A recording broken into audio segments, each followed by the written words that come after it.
My favorite three letters in the entire English language, man. NXT. Man, I love Wednesday nights, man. Wednesday nights is the new, you gotta be home to watch professional wrestling night of the week. 205 Live, which I've watched now back-to-back. Back-to-back on Wednesday nights. I haven't watched 205 Live back-to-back since it was in its inception. NXT, of course, and then with the Mae Young Classic. Fantastic stuff on Wednesday nights, man. I love it. NXT, brand new set of TV tapings. We're back at it. We're headed towards War Games. And they definitely continued building towards Los Angeles with NXT tonight, man. Thank you guys so much for joining me. This is your NXT review for September 26th, 2018. If you guys enjoyed NXT tonight, I want you to do one thing and one thing only, man. Watch the video, hit a fucking thumbs up. That's all you gotta do. That's all you gotta do, man. And on top of that, you watch the video, leave a thumbs up, and then leave a comment. Let me know what you guys thought of NXT tonight. Why are you gonna do that? Because A, this is the best NXT review in the community, and B, why the fuck not? It helps out the video, and you're literally doing nothing but moving that cursor over to the thumbs up, and you're getting the video out there to newer eyes and newer ears every single time you're doing them, and it pushes it on YouTube. I can't stress that enough. I'm going to be talking about that literally in everything that I do because it works. And you guys have smashed over 2,600 likes on Monday Night Raw, almost 2,000 on SmackDown Live. The goal for NXT tonight, I'll leave it at a lowly 1,000. Let's try and do that. Any more than that would be cherry on top of the cake, but let's try and do 1,000 likes on NXT today for this review. Follow me on Twitter, man, at JD from NY206. Hit that subscribe button down below. Turn on that bell for all notifications. And if you guys want to support the show, patreon.com/JD from NY206, man. I watched NXT tonight with a smile on my face. And I always have a smile on my face when I'm watching NXT. But I had a smile on my face because I listened this week to a specific episode of the Edge and Christian podcast. And their guest was Adam Cole. So, I don't usually listen to these guys. I tend to listen to them when they have a guest that really is of great interest to me. And Adam Cole was the guest. And I thought they did a great job at pretty much going over, how he got started, where he started from, what he did and what he watched growing up that made him become a wrestling fan, his days through Ring of Honor, him being a smaller guy. A lot of people are saying that Adam Cole is doomed when he hits the main roster because realistically he's a cruiserweight, etc., etc. Adam Cole is a great fucking talker. The guy carries himself. You look at Adam Cole and what he's done with Undisputed Era. Roderick Strong turned his career around by being placed in Undisputed Era. Bobby Fish is on his way to coming back through rumors and reports. He's on his way to coming back. Kyle O'Reilly is just a fucking charismatic machine. Charisma machine, man. He's just fucking oozing with personality. Collectively, they are fucking great. Adam Cole, you look at Adam Cole, he is the one guy that you could definitely see that would be perfect to lead a group of guys like this. Adam Cole, his strongest asset is his mic skill. He's great in the ring. No doubt about it. He's got that early Shawn Michaels vibe to him. A lot of similar personalities. A lot of people making comparisons to Shawn Michaels. Adam Cole is a perfect leader for the Undisputed Era. He came out, and I heard him talk, and I heard him get into William Regal's face tonight, and I thought back to that podcast. And the reason why he became Ring of Honor champion, and the reason why Ring of Honor took a chance on him, the reason why anybody really took a chance on him was not because of his size, not because of his wrestling ability. He was still learning. They took a chance on him because of his fucking mic skill. And that's what he told Edge and Christian on the podcast. The reason why I got anywhere was because of my mic skill. And then, who better to tell you, if you don't have mic skill, you ain't going anywhere in this fucking company. The reason why we were so good at what we were, at what we did, and where we were in this company was because of our fucking mic skill. Christian was a great wrestler. Edge was a great wrestler, but do you think they would have been where they were in the history of this company if Edge wasn't a fucking magnificent speaker. I thought Edge was one of the best in his time on the microphone. And coming from Edge to Adam Cole, it's true. It's true. I know that mic skill is 50% of the battle with this company. Wrestling skill is the least important thing that this company worries about. But the fact that Adam Cole has the entire package, the guy is destined for greatness in NXT and in WWE. So when Adam Cole came out and confronted William Regal tonight on a variety of topics, I listened intently, man. Adam Cole is one of those guys that you hear speak and you stop what you're doing. So I'm going to go over the promo here. I got it all queued up. Adam Cole, Kyle O'Reilly, and Roderick Strong come out and confront William Regal on NXT tonight. Here we go again. Week after week after week, it's the same routine. Come out and not do your job and instead pretend to be Sherlock Holmes. I love that show. Aleister Black, he was put out of commission weeks ago. He's still out of commission. And Mr. Regal, that's on you. But also, that's in the past. Instead, you should be focused on making sure that these unprovoked attacks, they don't happen again. Oh, those are some amazing points right there. I know it's very true. Yeah. And when are you going to handle the War Raiders? Your tag team champions shouldn't have to worry. I love how they just about come out and they're so entitled. Vikings Hey, what are you going to do about the War Raiders, man? Personally, guys, I feel unsafe. Oh, I'm very I get it. And also, let's get real. Aleister Black, he's not here. I know none of us like Aleister Black. Who likes Aleister Black? Not me. You guys don't like Nobody likes. I find it very, very interesting that as I'm talking about the investigation, you three gentlemen interrupt. In fact, ever since Undisputed Era arrived in NXT... Whoa. What are you implying? As a matter of fact, how dare you? Who do you think you are?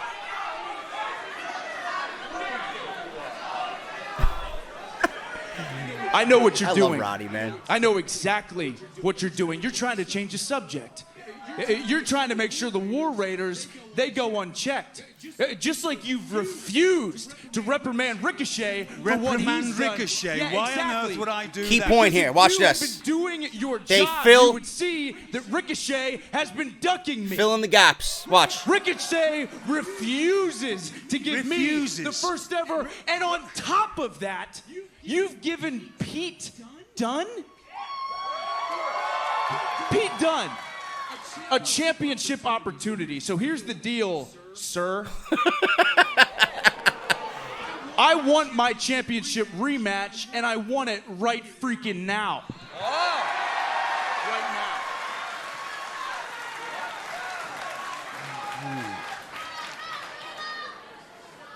Adam, you never asked me for a title rematch.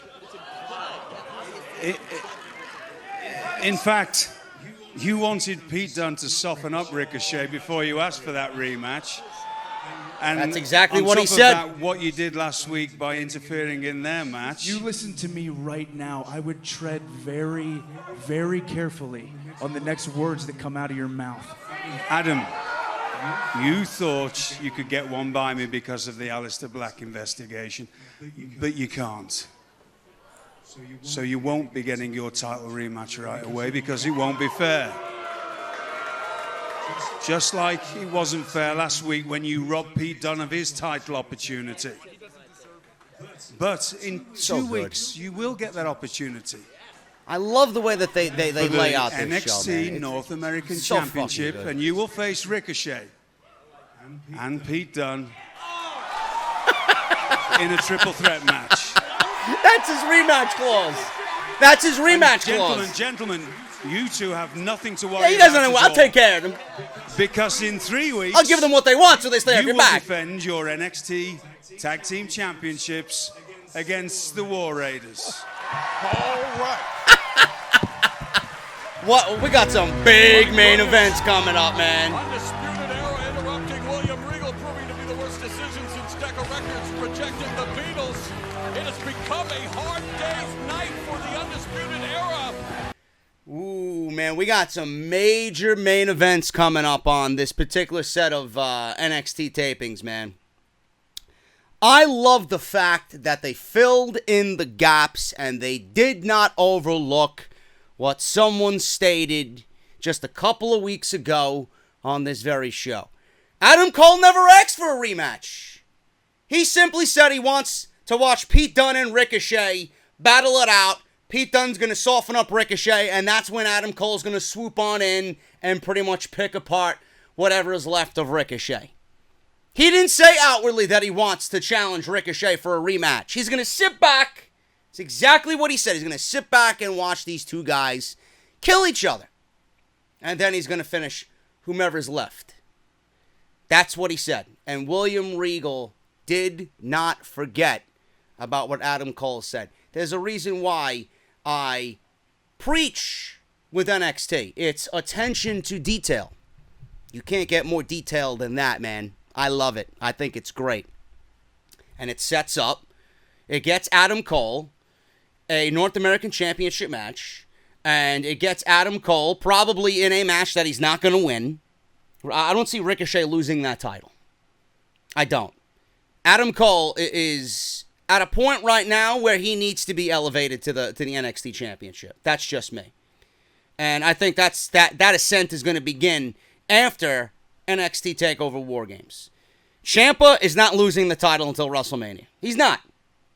Velveteen Dream, he's going to be one of those guys that unfortunately is going to be a roadblock in Ciampa's title reign.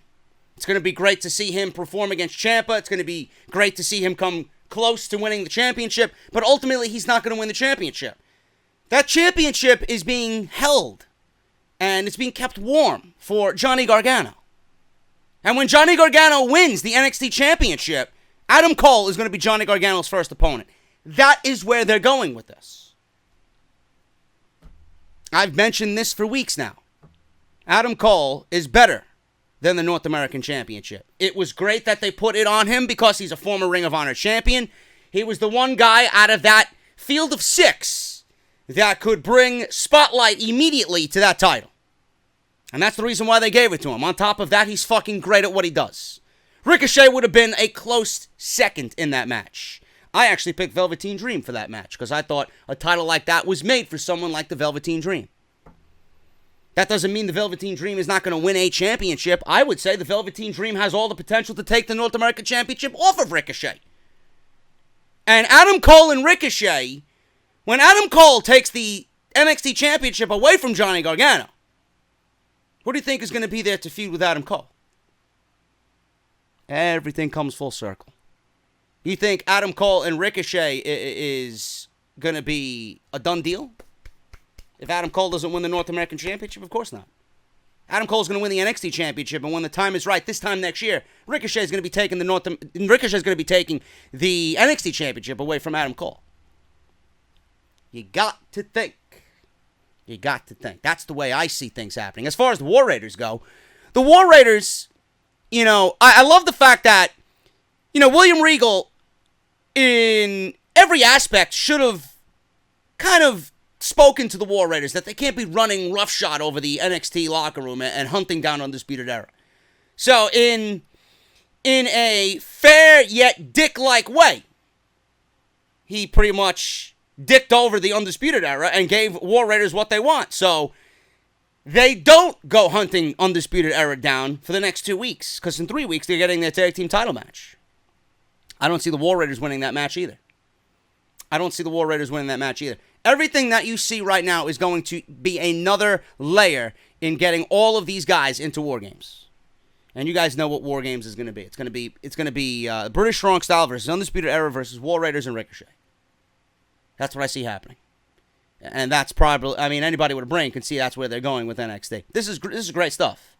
Absolutely great stuff. Attention to detail on what Adam Cole said. Adam Cole getting fucked over for his North American Championship rematch. His rematch clause is being invoked here in a triple threat match. So he doesn't have to worry about Ricochet. He's got to worry about Ricochet and Pete Dunne.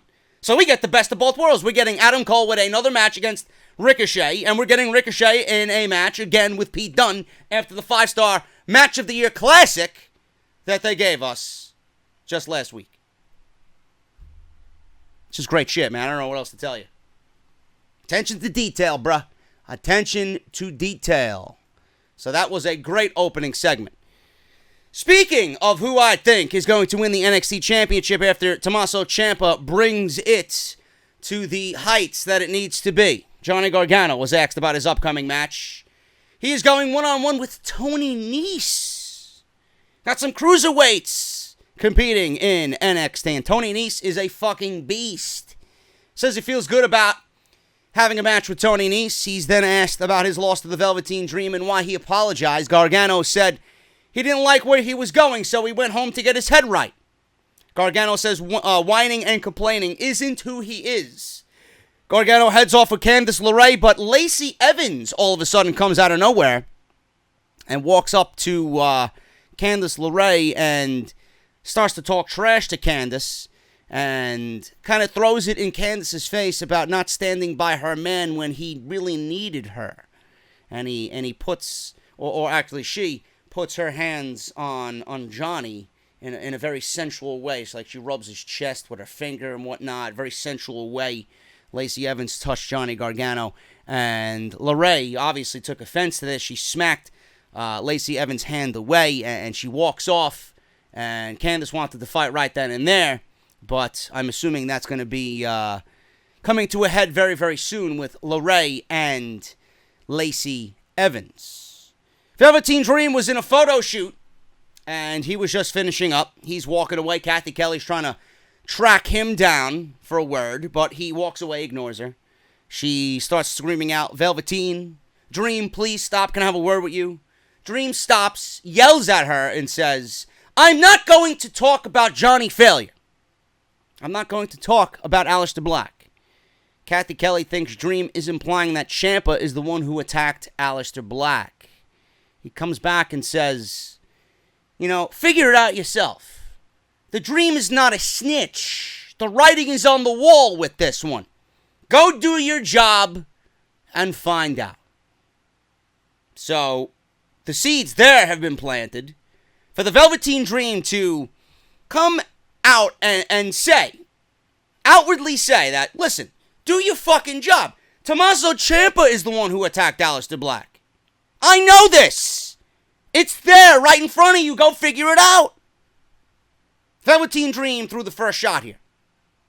Now, Tommaso Ciampa, after he got done with Otis tonight, he's going to retaliate and pretty much hear what Velveteen Dream had to say. And these are the beginning seeds planted for the NXT Championship match at TakeOver War Games. Simple.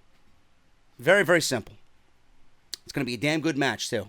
And Velveteen Dream is going to be the most over as a babyface he has ever been in his run so far for NXT.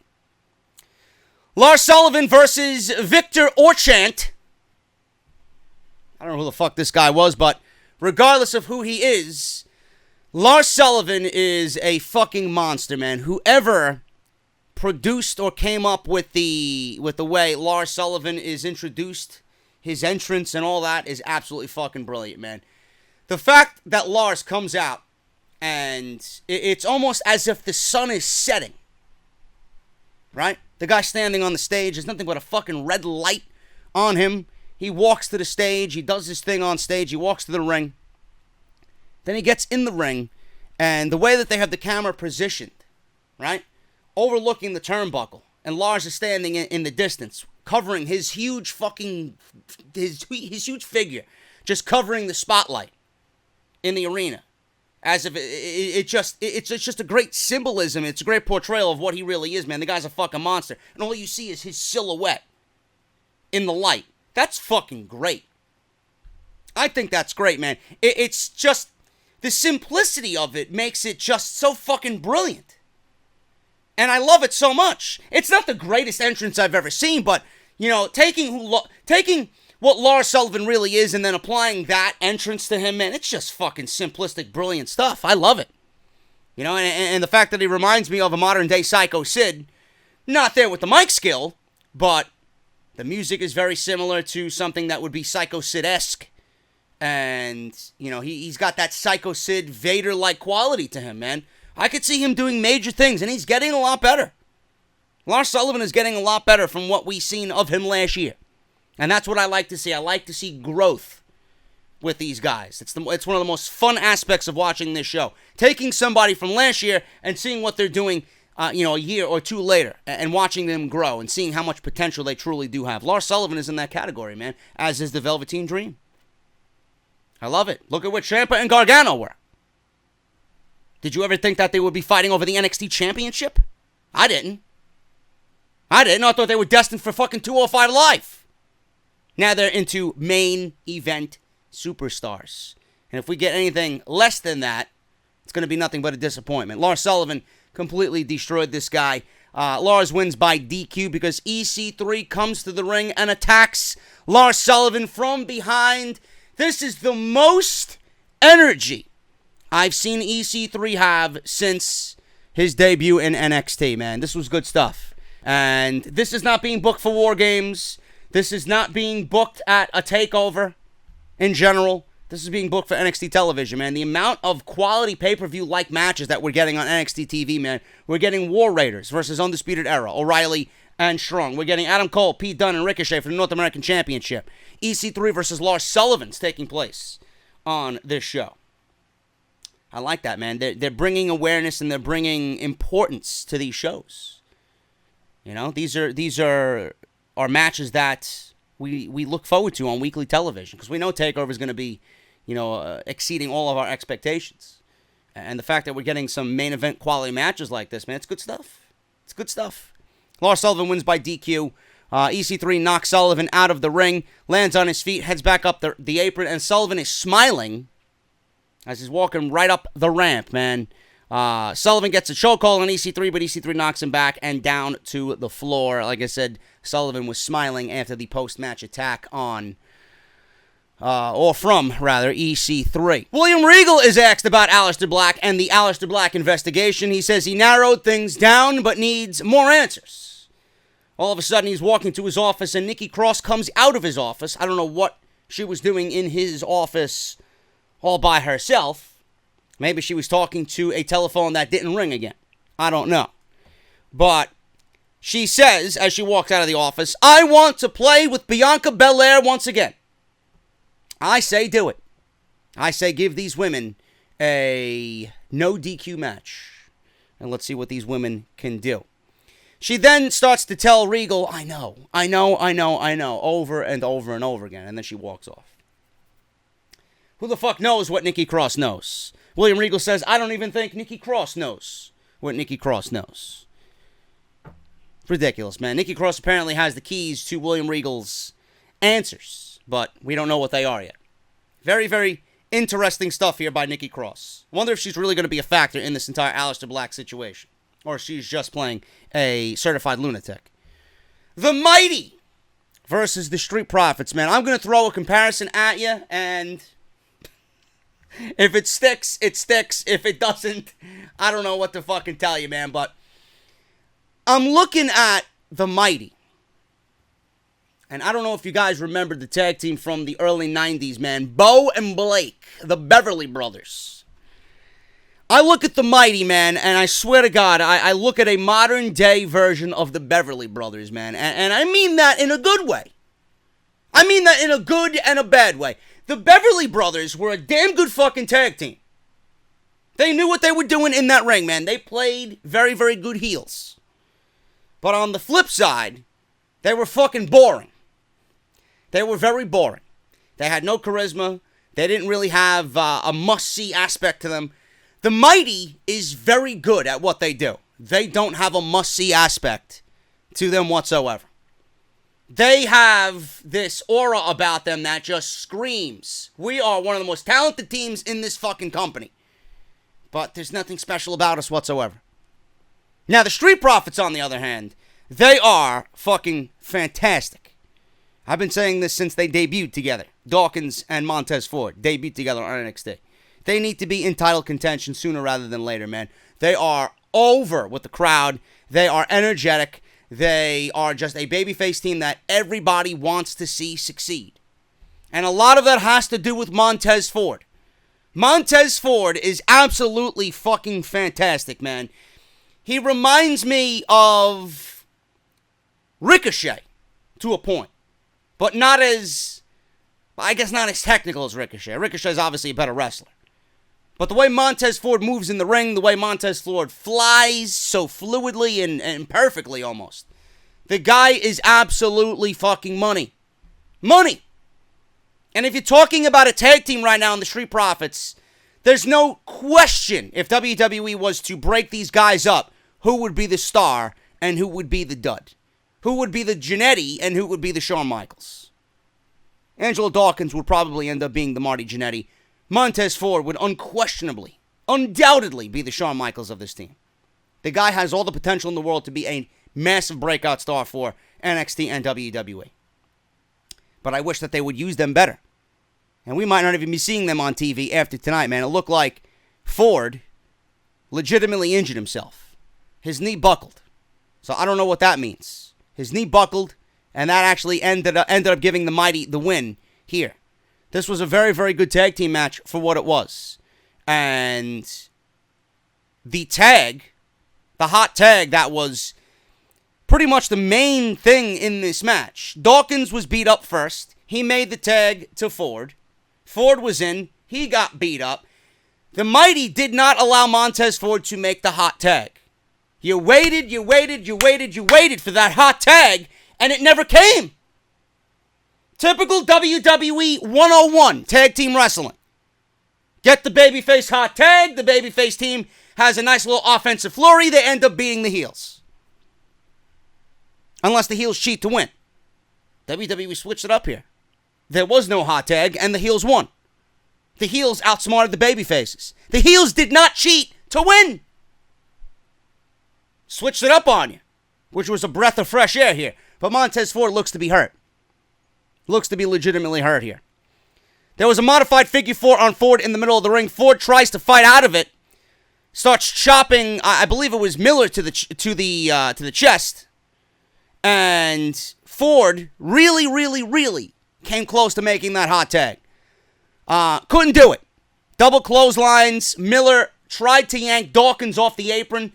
Normally, that spot where the illegal man goes around and grabs the other illegal man, right? The other guy on the apron, and pulls him down to make sure that there's no hot tag. Dawkins actually shoved Thorne or Miller into the steel barricade. So it looked like they were going to make the hot tag, but the hot tag did not come. Thorne had a figure four jackknife pin. Miller holds Dawkins' leg so he can't get in the ring, and that is going to do it, man. So I don't know what's going on. It may be a storyline. I haven't heard anything about Montez Ford legitimately being hurt, but the way his knee buckled, man, he's either a brilliant fucking seller or he's legitimately hurt. So we could be looking at one of two things. The Mighty, for now, has got one up on the Street Profits in a feud that's being built over gold chains, or Montez Ford's going to be out for quite some time, and we're not going to see the Street Profits until 2019. I don't know what's going to happen there. But the Mighty end up winning here. Very good tag team match. Basically over nothing. Minor storyline for two minor tag teams here on the undercard. And it was a damn good fucking match. And I like that they did not do the typical tag team one-on-one thing here and get the hot tag. The hot tag never came, and the Mighty ended up winning because they were the better team on this night. Simple as that. Kyrie Sam versus Vanessa Borne. This one was pretty academic, man. Kyrie Sam, I don't know if she, I guess, undershot the elbow. But my God, man, the insane elbow from Kyrie Sam on Vanessa Borne, man. Usually Kyrie hits in the chest area. Her whole body landed on Vanessa Borne's midsection, man. That had to look, that looked devastating, and that had to hurt, no question. So, in a week where everybody is getting bent out of shape over botches, we are watching one of the prettiest moves in all of the women's division here possibly being botched tonight.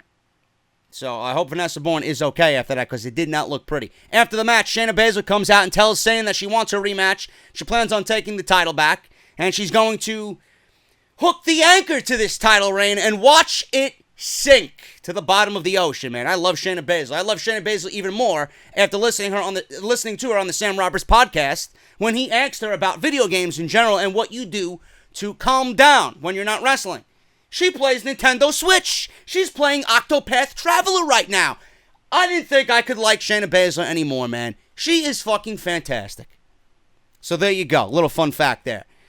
So, she wants her title back. She's invoking her rematch clause. She didn't say when. Kyrie Sam takes the microphone and says that, okay, that works. I'll see you at WWE Evolution, and I will beat you again. Simple as that. Very simple promo by Kyrie Sam. Nothing too extravagant there, and it got the job done. One of those matches that I could actually say I'm looking forward to at Evolution. Keith Lee was backstage, and he's walking in the back, and he's being interviewed. What's next after being 2-0? He's already claiming NXT Gold here, which is not, that far behind him if he keeps doing what he's doing. He walks in to a room, and in this room is Kona Reefs, I guess having his makeup done and his hair done because he's the finest, or the lamest, Kona Reefs. Kona Reefs talks some trash and says, Lee, how about they get in the ring? Or says to Lee, how about they get in the ring so Reeves can bask in his glory? So Keith Lee challenges Kona Reefs to a match, and Kona Reefs he mentioned something about Keith Lee, being, you're Mr. Limitless, right? But apparently, by the looks of you, there is no limit to you, meaning his weight, which I found kind of humorous. But Keith Lee's gonna fucking demolish the lamest Kona Reefs when they get in the ring, man. So good on Keith Lee, man. I can't wait to see what he does and continues to do in NXT, man. The main event was a non-title match, my boy. If you ain't following the champ, if you ain't following in the word of Tommaso Ciampa, then you're doing it all wrong, bruh. Tommaso Ciampa versus Otis Dojovic in a non-title NXT championship match. Let me tell you something, man. Otis really, really, really fucking impressed me here. Really impressed me. But what impressed me even more was Tommaso Ciampa and how good he is. The fact that Otis looked so good fell on the shoulders of Tommaso Ciampa. That's how good Tommaso Ciampa really is, man. Tommaso Ciampa made Otis look like a fucking $1 billion in this match. For a guy who is probably destined to be nothing more than a tag team and then wasted on the main roster if they even make it there, Otis really fucking impressed me, man, and Tommaso Ciampa really, really did a fantastic job at ensuring Otis looked great. This was a damn good fucking main event. It really was. This got off to a fast start. Ciampa was trying to evade Otis, and the weight issue was going to be a thing. Otis starts just pounding on Ciampa with blows to the chest. Tosses Ciampa into the ring. They were on the outside. Ciampa catches him and looks for a DDT. Ends up getting dumped to the floor. Otis does the worm and taunts Ciampa a bit. Ciampa tries to pull his opponent to the floor, and that did not work. Otis was too big. Too big. Steps on Ciampa's back. He just, all that weight right on Ciampa's back. Otis lifts and drops Ciampa on the apron. And Ciampa is just being beat down by Otis. So Ciampa starts to get the offense back here. Big running knee, which looked devastating. Neck breaker by Ciampa. Sleeper hold. Dropped Otis for a submission hold. So he's getting some offense in here. Otis tried to get out of the sleeper by getting into the corner. Backs Ciampa into the corner. Ciampa tries to reapply it. Otis just falls back with Ciampa on his back. Which had to fucking hurt, man. My God, that had to hurt. Otis is just swinging away, launches Ciampa across the ring. Ciampa with a kick to the face. Otis then with a big lariat for a cover, 2 count. Morrow sold this brilliantly, as always, on commentary. Ciampa heads to the floor, gets his title, wants to leave. So obviously, he met the other half of Heavy Machinery. Tucker Knight comes out and stops Ciampa in his tracks. Stops Ciampa from escaping. Otis with a clothesline sends it back in the ring. Big splash in the corner. Overhead release suplex. Another splash. Another overhead suplex. Ciampa tries to continuously run away. It did him no good. Otis follows. Another overhead suplex to the floor. Ciampa is absolutely getting demolished in this match. Back in the ring, drops a big elbow, almost a 3 count by Otis here. Otis then tries for a powerbomb. Ciampa flips out of it. Looks to bump the referee a bit, does Ciampa. Otis then plants Ciampa for a powerbomb and a cover. 2 count only. Otis heads up to the second rope. Ciampa rolls out to the apron, hits a DDT, which looked fucking brutal on the apron. Otis was knocked out. He drags Otis into the ring, drapes him over the second rope. Another implant DDT off the second rope, and Ciampa with the 1-2-3, man. Excellent main event for what it was. Otis looked great, and one of the very few times that we've seen him as a singles guy, away from Tucker Knight, away from Heavy Machinery, and a lot of that falls on the shoulders of Tommaso Ciampa, man. The guy is just so fucking good at what he does. Just a brilliant in-ring guy is Tommaso Ciampa, man. Brilliant mind, great fucking heel, knows what he's doing. Can't complain. There's a reason why he's the NXT champion. This is one of those nights, man. Tommaso Ciampa beats Otis in a great main event that pretty much was just, let's get Tommaso Ciampa some in-ring work here on the road to War Games as we plant seeds for a match with Velveteen Dream for the NXT Championship. Simple as that. Get the champ some work. Get Otis some spotlight by working with the champ and having him look good. Heavy Machinery's better off for it. Win-win situation, if you ask me. NXT was a great show, again, as always. Attention to detail on some of the minor things that you might not have been thinking of, and the continued build towards War Games, man. Great, great shit. They've lined up 3 matches, 3 takeover-esque matches for TV over the next couple weeks, and they're not giving them to you in one show. They're spreading them out.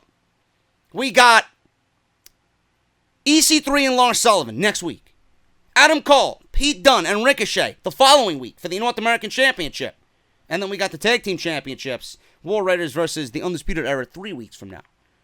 I'm loving what NXT, whoever is in charge of this show, man, they know what the fuck they are doing, man. Whether it's Triple H or he's got a bunch of guys just sitting around him, coming up with ideas and just plans for what's going on here. Everything just seems to be right, man, and I can't say it enough. This is the way we need TV to be on Raw and SmackDown. Say it every fucking time.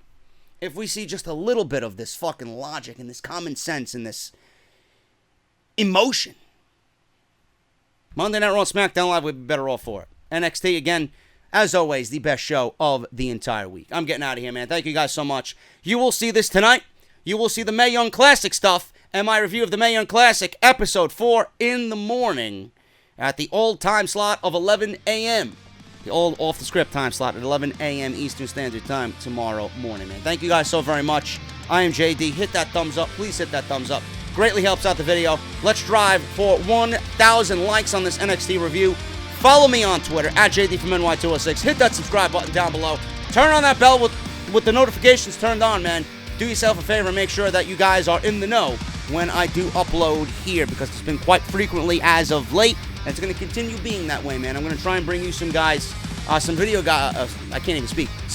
game content here. And I'm going to try and get all of that out for you on a more regular basis, plus what I do with the podcast every weekend, and then Raw, SmackDown, NXT, and the Mae Young Classic all the way up till Evolution, man. Thank you guys so very much. Hope you enjoyed the review. Let me know what you thought of NXT down below, and I'll see you tomorrow morning for the Mae Young Classic Episode 4 review. Until then, have a good night. I'll talk to you guys later.